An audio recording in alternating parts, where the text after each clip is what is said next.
Salam sejahtera untuk kita semua. Perkenalkan, kami dari kelompok keempat pada mata kuliah Seminar Masalah-Masalah Komunikasi Jurnalistik. Di sini kami akan mempresentasikan hasil kerja kami. Pada kesempatan yang pertama, izinkanlah saya untuk memperkenalkan anggota kelompok keempat yang terdiri dari Vivi Suwan, Sila Keba, dan saya sendiri, Hana Tagadoko. Tanpa memperpanjang kata lagi, langsung saja kita ke materi yang pertama. Resensi buku metode penelitian komunikasi. Kelompok 4 mendapatkan buku yang berjudul Metode Penelitian Kuantitatif, Kualitatif, dan R&D, penulis oleh Profesor Dr. Sugiono, penerbit oleh Alpha Beta CV Bandung, cetakan 13, terbit pada Mei 2011, ISBN 97984333640, halaman 344. Rangkuman dari buku. Setelah membaca buku ini, kami mengetahui banyak hal yang berkaitan dengan penelitian. Menurut Profesor Dr. Sugiono, Indonesia sudah lebih dari 60 tahun merdeka, tetapi belum memiliki kualitas sumber daya manusia yang memadai. Hal ini diantaranya disebabkan karena kualitas penyelenggaraan dan hasil pendidikan dari berbagai jalur, jenjang, dan jenis pendidikan belum memadai. Rendahnya kualitas penyelenggaraan dan hasil pendidikan ini antara lain disebabkan oleh pembuatan kebijakan, pengembangan kurikulum, dan sistem evaluasi yang tidak didasarkan oleh hasil penelitian yang memadai. Dalam rangka meningkatkan kualitas pendidikan pada tingkat yang lebih tinggi, maka setiap upaya meningkatkan kualitas tersebut perlu dilakukan oleh penelitian, supaya penelitian dapat menghasilkan informasi yang akurat, maka perlu menggunakan metode penelitian yang tepat. Metode penelitian secara umum dapat diklasifikasikan menjadi 3, yaitu metode kuantitatif, kualitatif, dan metode penelitian dan pengembangan atau R&D. Perbedaan metode kuantitatif dan kualitatif tidak semata-mata yang satu menggunakan angka atau tidak. Akan tetapi, perbedaan dari kedua metode tersebut meliputi aksioma dasar, proses penelitian, dan karakteristik penelitian itu sendiri. Dari segi proses, penelitian kuantitatif bersifat deduktif dan penelitian kualitatif bersifat induktif. Keberadaan metode tersebut tidak perlu dipertentangkan karena justru satu sama lain saling melengkapi. Metode kuantitatif dan kualitatif tidak akan pernah dipakai bersama-sama karena kedua metode tersebut memiliki paradigma yang berbeda dan perbedaannya itu bersifat saling meniadakan. Sehingga dalam penelitian hanya dapat memilih salah satu metode. Pada buku ini dikemukakan 3 metode, yaitu kuantitatif, kualitatif, penelitian, dan pengembangan atau research and development. Metode kuantitatif cocok digunakan untuk penelitian pada populasi yang luas, permasalahan yang sudah jelas, teramati, terukur, dan peneliti bermaksud untuk menguji hipotesis. Metode kualitatif cocok digunakan terutama bila permasalahannya itu masih remang-remang bahkan gelap. Peneliti bermaksud untuk memahami secara mendalam suatu situasi sosial yang kompleks serta penuh makna. Selain itu, metode kualitatif juga cocok digunakan untuk mengkonstruksi fenomena sosial yang rumit, menemukan hipotesis dan teori. Metode penelitian dan pengembangan atau R&D digunakan apabila peneliti bermaksud menghasilkan produk tertentu dan sekaligus menguji keefektifan suatu produk tersebut. Dengan metode R&D diharapkan dapat dikemukakan dan diuji produk-produk baru yang berguna bagi kehidupan manusia, lembaga, dan masyarakat. Metode penelitian ini bersifat longitudinal, yaitu metode penelitian yang didasarkan pada masa tertentu yang relatif lama, sehingga penelitian dilakukan secara bertahap dan setiap tahapnya mungkin digunakan metode yang berbeda.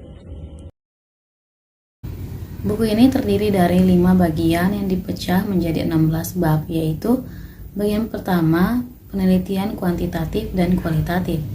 Bab pertama, penelitian metode kuantitatif dan kualitatif. Nah, dalam bab ini membahas tentang pengertian metode penelitian, di mana metode penelitian pada dasarnya merupakan cara ilmiah untuk mendapatkan data dengan tujuan dan kegunaan tertentu. Nah, berdasarkan hal tersebut terdapat 4 kata kunci yang perlu diperhatikan, yaitu secara ilmiah, data, tujuan, dan juga kegunaan. Nah, kemudian juga membahas mengenai jenis-jenis metode penelitian, di mana berdasarkan tujuan dapat dibagi menjadi penelitian dasar atau basic research, penelitian terapan atau applied research, dan penelitian pengembangan atau research and development. Nah, berdasarkan tingkatan kealamiahannya dapat dikelompokkan menjadi metode penelitian eksperimen survei dan naturalistik. Nah, adapun pengertian metode penelitian kuantitatif dan kualitatif. Metode kuantitatif sering dinamakan metode tradisional, positivistik, scientific, dan metode discovery. Nah, metode kualitatif sering dinamakan sebagai metode baru, post-positifik, artistik, dan interpretatif research. Nah, metode kuantitatif sebagai metode ilmiah atau scientific karena telah memenuhi kaidah ilmiah, yaitu konkret atau empiris, objektif, terstruktur, rasional, dan sistematis. Data penelitiannya berupa angka-angka dan analisis penggunaan statistik. Metode penelitian kualitatif disebut sebagai metode interpretatif. Metode penelitian kuantitatif dapat diartikan sebagai metode penelitian yang berlandaskan pada filsafat positifme, digunakan untuk meneliti pada populasi atau sampel tertentu. Pengumpulan data menggunakan instrumen penelitian, analisis data bersifat kuantitatif atau statistik dengan tujuan untuk menguji hipotesis yang telah ditetapkan. Dalam bab ini juga membahas perbedaan penelitian kualitatif dan kuantitatif. Kapan metode kuantitatif dan kualitatif digunakan, jangka waktu penelitian, apakah metode kualitatif dan kuantitatif dapat digunakan, dan komponen penelitian kuantitatif dan kualitatif. Perbedaan metode kualitatif dan kuantitatif, yang pertama yaitu perbedaan aksioma dasar tentang sifat realitas. Kedua, perbedaan dalam proses penelitian. Ketiga, perbedaan dalam karakteristik. Tentu saja dalam karakteristik penelitian. Kedua metode penelitian tersebut bisa digunakan bersama-sama atau digabungkan tetapi dengan catatan tertentu.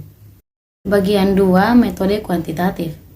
Bab 2. Proses penelitian, variabel, dan paradigma penelitian, di mana dalam penelitian kuantitatif, masalah yang dibawa oleh penelitian harus sudah jelas, sedangkan masalah dalam penelitian kualitatif masih bersifat sementara dan akan berkembang setelah peneliti memasuki lapangan. Dan setelah masalah diidentifikasi dan dibatasi, maka selanjutnya masalah tersebut dirumuskan. Variabel penelitian adalah segala sesuatu yang berbentuk apa saja yang ditetapkan oleh peneliti untuk dipelajari, sehingga diperoleh informasi tentang hal tersebut, kemudian ditarik kesimpulannya.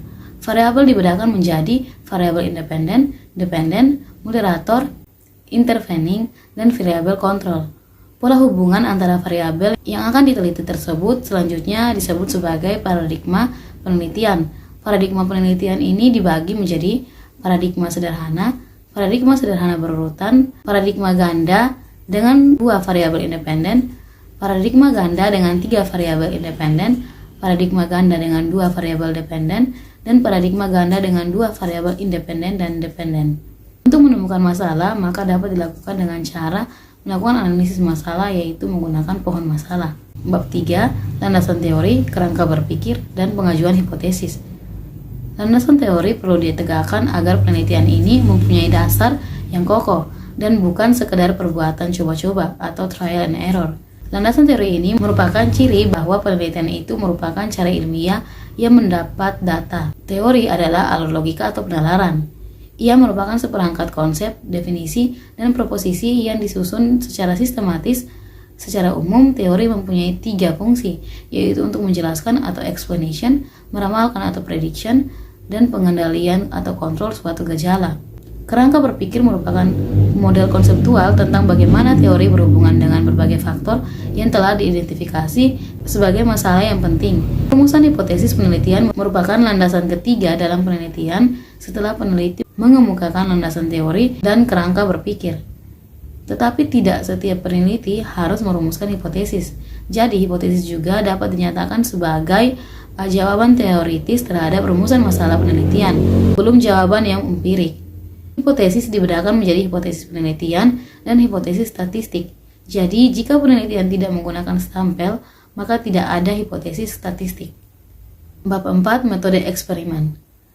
Penelitian eksperimen dilakukan di laboratorium, sedangkan penelitian naturalistik atau kualitatif dilakukan pada kondisi yang alamiah. Penelitian eksperimen ada perlakuan atau treatment, sedangkan dalam penelitian naturalistik tidak ada perlakuan. Metode penelitian eksperimen dapat diartikan sebagai metode penelitian yang digunakan untuk mencari pengaruh perlakuan tertentu terhadap yang lain dalam kondisi yang terkendalikan. Bentuk desain eksperimen yang dapat digunakan dalam penelitian bisnis yaitu pre-experimental design, true experimental design, factorial design, dan quasi-experimental design. Bab 5. Populasi dan sampel. Populasi adalah wilayah generalisasi yang terdiri atas objek atau subjek yang mempunyai kualitas dan karakteristik tertentu yang ditetapkan oleh peneliti untuk dipelajari dan kemudian ditarik kesimpulannya. Jadi, populasi bukan hanya orang, tetapi juga objek dan benda-benda alam yang lainnya. Sampel adalah bagian dari jumlah dan karakteristik yang dimiliki oleh populasi tersebut.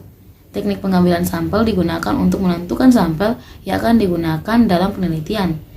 Teknik sampling dibagi menjadi dua, yaitu probability sampling dan non-probability sampling. Perlu diketahui bahwa jumlah anggota sampel itu sering dinyatakan dengan ukuran sampel.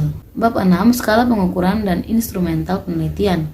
Instrumental penelitian digunakan untuk mengukur nilai variabel yang diteliti karena instrumen penelitian akan digunakan untuk melakukan pengukuran dengan tujuan menghasilkan data kuantitatif yang akurat. Maka setiap instrumen harus mempunyai skala. Skala pengukuran merupakan kesepakatan yang digunakan sebagai acuan untuk menentukan panjang pendeknya interval yang ada di dalam alat ukur, sehingga alat ukur tersebut bila digunakan dalam pengukuran akan menghasilkan data kuantitatif. Nilai variabel yang diukur dengan instrumen tertentu dapat dinyatakan dalam bentuk angka, sehingga akan lebih akurat, efisien, dan komunikatif.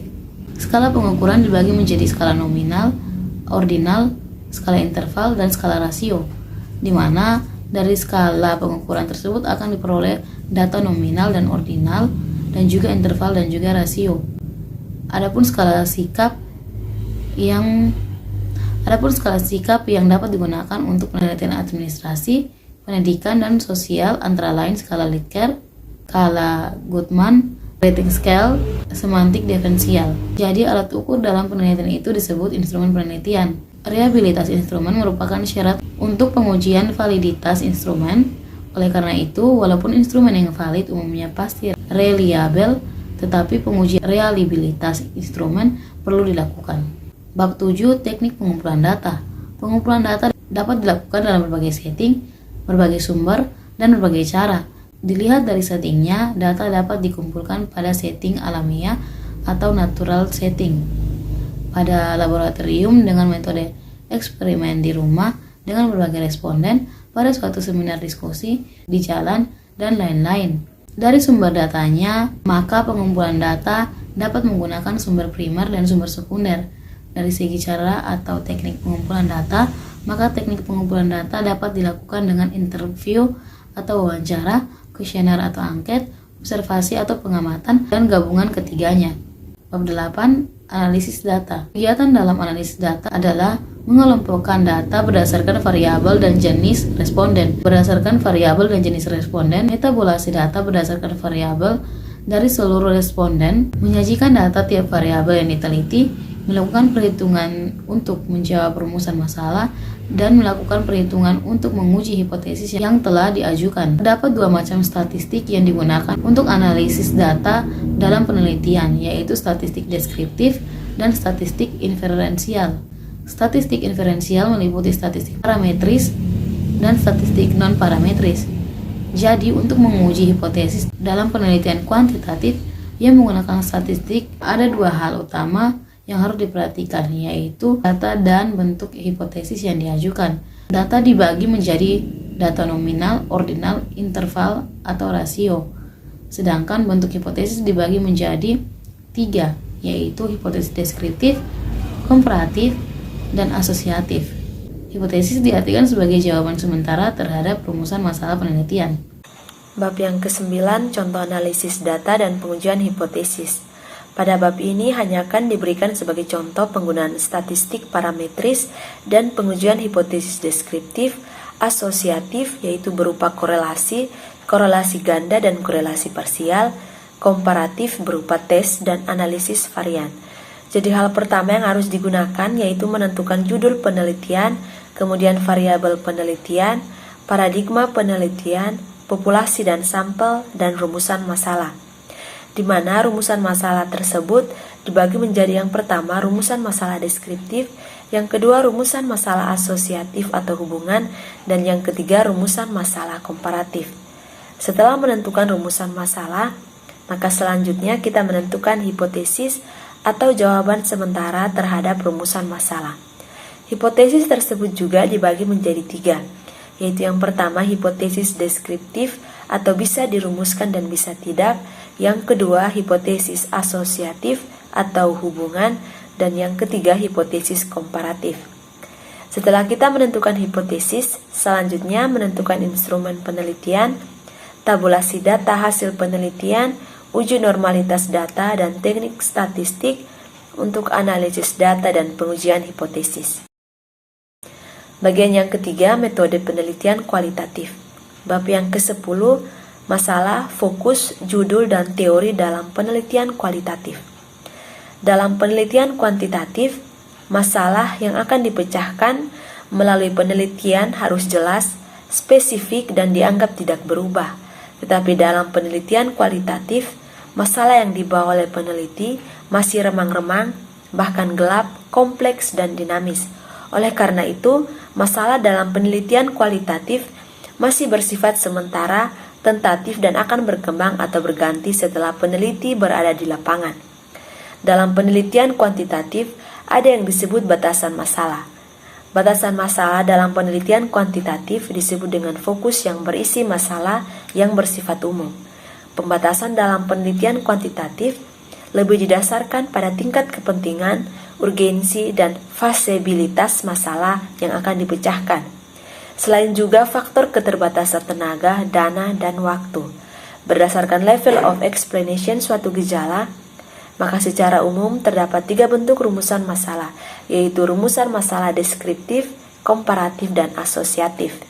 Berkaitan dengan judul dalam penelitian kualitatif pada umumnya disusun berdasarkan masalah yang telah ditetapkan, sehingga dengan demikian judul penelitiannya harus sudah spesifik dan mencerminkan permasalahan dan variabel yang akan diteliti. Judul penelitian kuantitatif digunakan sebagai pegangan peneliti untuk menetapkan variabel yang telah diteliti, teori yang digunakan, instrumen penelitian yang dikembangkan, teknik analisis data, dan kesimpulan. Dalam penelitian kuantitatif, jumlah teori yang digunakan sesuai dengan jumlah variabel yang diteliti, sedangkan dalam penelitian kualitatif yang bersifat holistik, jumlah teori yang harus dimiliki oleh peneliti kualitatif jauh lebih banyak karena harus disesuaikan dengan fenomena yang berkembang di lapangan. Bab yang ke-11, populasi dan sampel. Dalam penelitian kuantitatif, populasi diartikan sebagai wilayah generalisasi yang terdiri atas objek atau subjek yang mempunyai kualitas dan karakteristik tertentu yang ditetapkan oleh peneliti untuk dipelajari dan kemudian ditarik kesimpulannya, sedangkan sampel adalah sebagian dari populasi itu. Dalam penelitian kualitatif tidak menggunakan istilah populasi, tetapi oleh Spragley dinamakan social situation atau situasi sosial yang terdiri atas 3 elemen, yaitu tempat, pelaku, dan aktivitas yang berinteraksi secara sinergis. Selain itu, situasi sosial dalam penelitian kualitatif juga bisa berupa peristiwa alam, tumbuh-tumbuhan, binatang, kendaraan, dan sejenisnya. Bab yang ke-12, instrumen dan teknik pengumpulan data. Dalam penelitian kuantitatif, kualitas instrumen penelitian berkenaan dengan validitas dan reliabilitas instrumen dan kualitas pengumpulan data berkenaan dengan ketepatan cara-cara yang digunakan untuk pengumpulan data. Instrumen dalam penelitian kuantitatif dapat berupa tes, pedoman wawancara, pedoman observasi, dan kuesioner.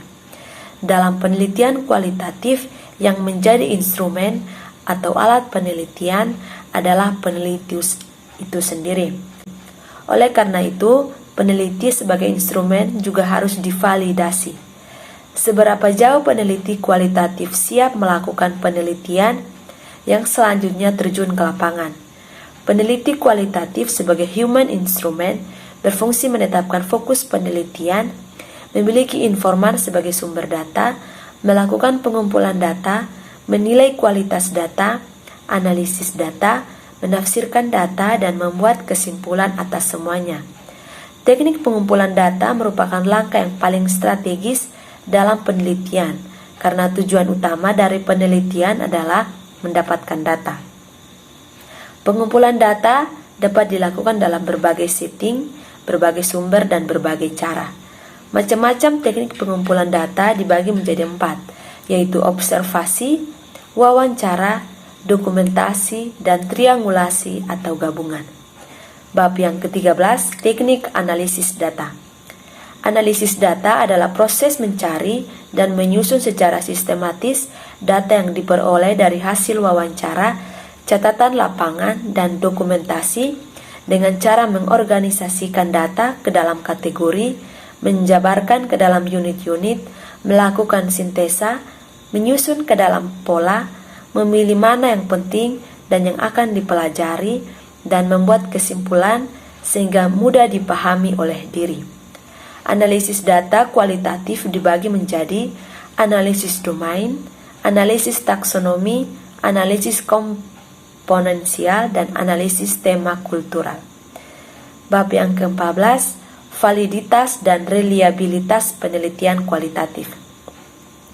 Validitas merupakan derajat ketepatan antara data yang terjadi pada objek penelitian dengan data yang dapat dilaporkan oleh peneliti. Dengan demikian, data yang valid adalah data yang tidak berbeda antara data yang dilaporkan oleh peneliti dengan data yang sesungguhnya yang terjadi pada objek penelitian. Terdapat dua macam validitas penelitian, yaitu validitas internal dan validitas eksternal. Jadi, uji keabsahan data dalam penelitian kualitatif meliputi uji credibility, transferability, dependability, dan confirmability. Bagian yang keempat, proposal penelitian. Bab yang ke-15, penyusunan proposal penelitian. Rancangan atau proposal penelitian merupakan pedoman yang berisi langkah-langkah yang akan diikuti oleh peneliti untuk melakukan penelitiannya. Dalam penyusunan rancangan penelitian, perlu diantisipasi tentang berbagai sumber yang dapat digunakan untuk mendukung dan menghambat terlaksananya penelitian. Penelitian dilakukan berangkat dari adanya suatu permasalahan. Masalah merupakan penyimpangan dari apa seharusnya dengan apa yang terjadinya penyimpangan antara rencana dengan pelaksanaan, penyimpangan antara teori dengan praktek, dan penyimpangan antara aturan dan pelaksanaan.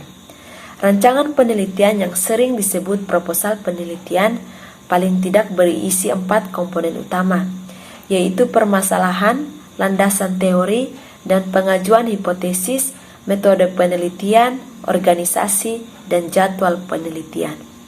Bagian yang kelima, penelitian pengembangan. Bab yang ke-16, metode penelitian dan pengembangan. Metode penelitian dan pengembangan atau dalam bahasa Inggrisnya Search and Development adalah metode penelitian yang digunakan untuk menghasilkan produk tertentu dan menguji keefektifan produk tersebut. Langkah-langkah penelitian dan pengembangan dapat dilakukan dengan potensi dan masalah, pengumpulan data, desain produk, validasi desain, revisi desain, uji coba produk, revisi produk uji coba pemakaian, revisi produk, dan produk massal. Laporan penelitian yang dibuat harus selalu dilampiri dengan produk yang dihasilkan. Titik lampiran berupa produk yang dihasilkan tersebut dibuat dalam buku tersendiri dan diberikan penjelasan tentang kehebatan produk tersebut berdasarkan hasil uji coba serta cara menggunakan produk tersebut. Adapun kelebihan dari buku ini, buku yang ditulis oleh Profesor Dr. Sugiono sangat bagus untuk digunakan oleh mahasiswa dalam penyusunan skripsi ataupun kalangan intelektual dan umum untuk dijadikan pedoman dalam penelitian. Hal ini disebabkan karena dalam buku ini secara lengkap membahas hal-hal yang berkaitan dengan metode penelitian kualitatif, kuantitatif, dan metode penelitian R&D. Buku ini juga berisi contoh analisis data dan pengujian hipotesis yang menggunakan bahasa yang sederhana, sehingga mempermudah pemilihan jenis uji statistik yang akan digunakan. Selain itu, dalam buku ini juga memaparkan sistematika dalam pembuatan proposal yang bersifat kualitatif dan kuantitatif.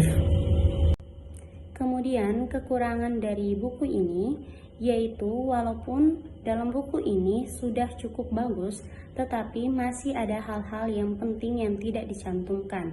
Di antaranya saran untuk memperoleh hipotesis dan kode etik penelitian. Selain itu, buku ini juga cukup tebal dan ada beberapa kata yang tidak dimengerti dan bahasa yang digunakan pun kurang mudah untuk dipahami bagi pemula seperti mahasiswa. Berikut kesimpulan dari kelompok kami, yaitu buku ini ditulis oleh Profesor Dr. Sugiono.